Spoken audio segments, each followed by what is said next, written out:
Graças à tecnologia de ponta, os cientistas agora podem criar paisagens deslumbrantes que parecem completamente reais.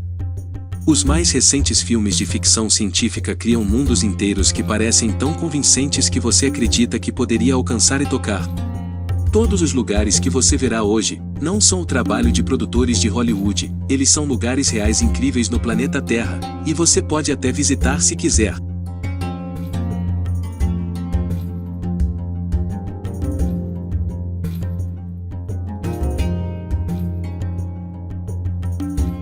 Os antigos habitantes de Honduras viveram em uma cidade feita completamente de pedra branca.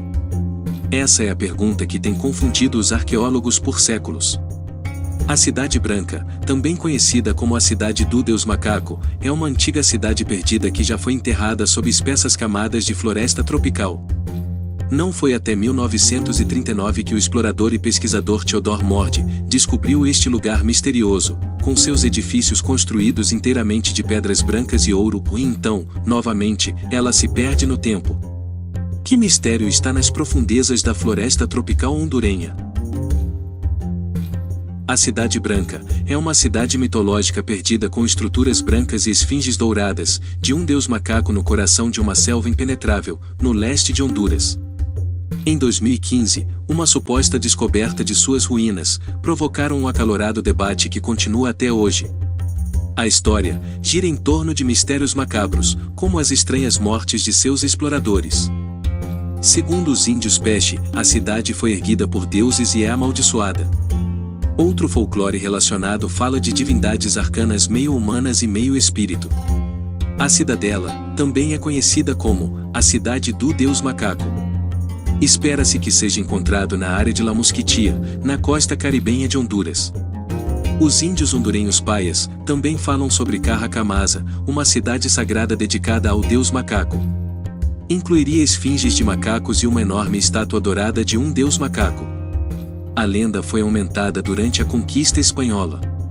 O conquistador espanhol Hernán Cortés, que liderou uma expedição que causou a queda do Império Azteca e trouxe grandes porções do que hoje é o México continental, sob o domínio do rei de Castela no início do século XVI, reconheceu a estátua, mencionando uma grande quantidade de ouro na cidadela.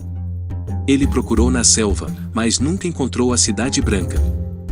Theodore Mord foi um conhecido explorador que explorou a floresta de La Mosquitia, em busca da Cidade Branca em 1939 e desenterrou milhares de artefatos durante sua extensa expedição. Mord afirma ter encontrado a cidadela, que teria sido a capital dos Chorotegas, uma tribo anterior aos Maias, e na entrada, foi construída uma pirâmide com duas colunas nas laterais. Na coluna da direita, uma imagem de uma aranha e na esquerda, a de um crocodilo. No topo da pirâmide esculpida em pedra, uma colossal estátua de um macaco com um altar para sacrifícios antes feitos no templo.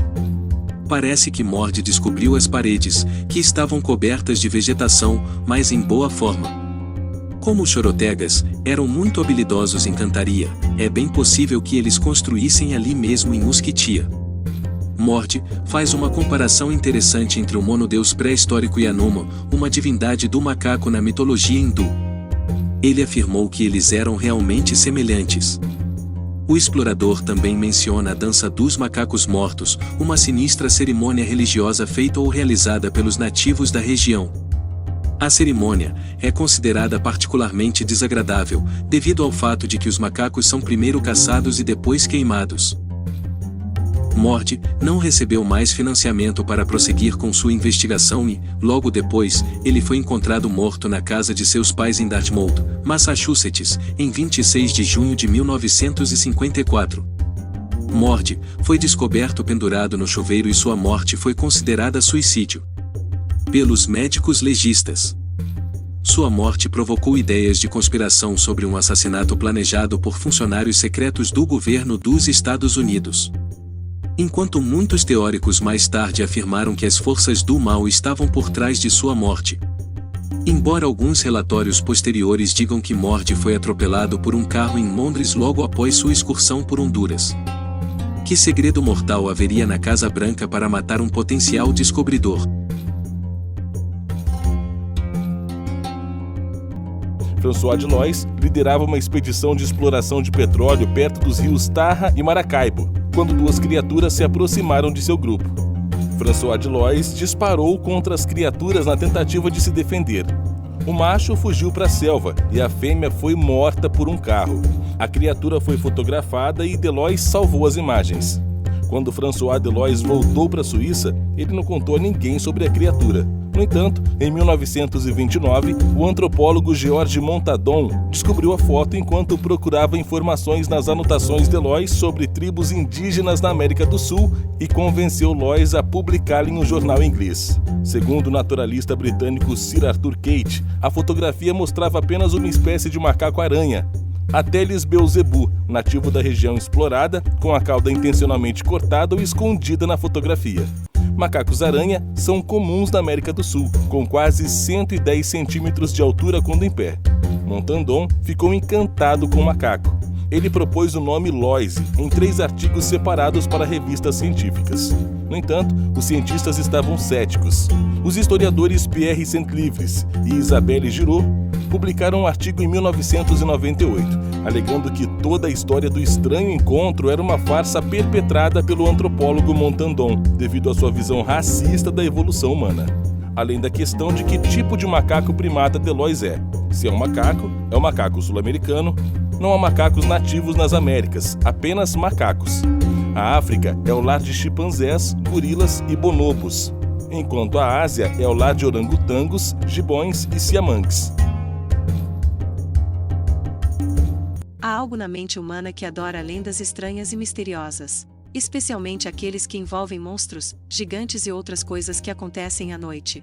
Ao longo da história, tem havido muitos contos de criaturas estranhas e assustadoras à espreita em lugares isolados ao redor do mundo.